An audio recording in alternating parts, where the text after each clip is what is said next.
This video will walk you through the process of creating a new account in order to post resources to the Clearinghouse.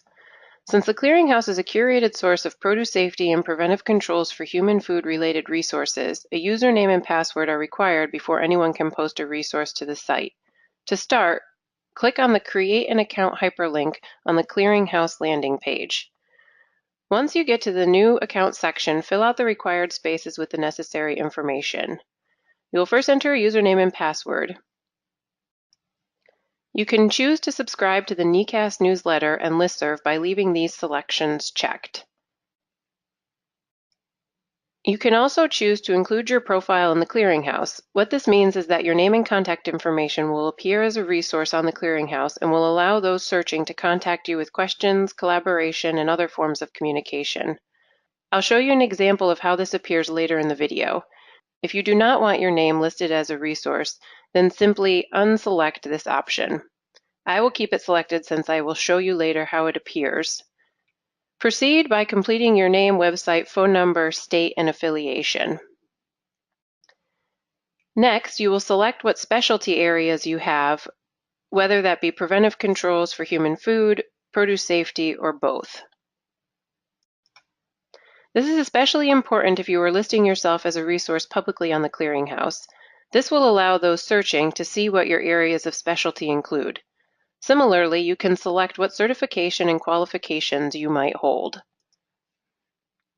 Next, please complete the bio and why you are joining the section.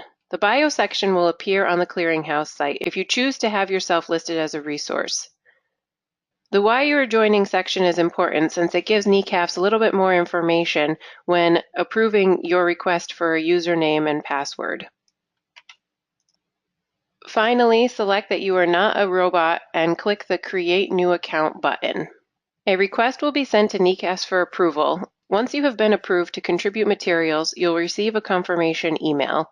If you have chosen to have your name and bio show as a resource on the Clearinghouse, here is what it would look like. When someone comes to the Clearinghouse to search, they will select People as their type, hit the search button, and everyone who has chosen to have their information displayed will appear. You can see that it shows the bio you provided and allows you to link to individual websites where you might have information about research, programming, or other things you would like to share. I will also point out that there is a public calendar on the Clearinghouse. You do not need a username and password in order to post any upcoming events on the calendar. Anyone is welcome to post, and you simply click on the button to add your own event and go through and fill out the information. We hope that people will use this calendar to post any type of relevant training to produce safety or preventive controls for human food.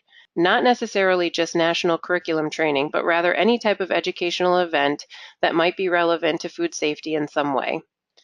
So this is a summary of how to create a username and password on the Clearinghouse. If you have any questions, please email us at necafs@uvm.edu. Thank you.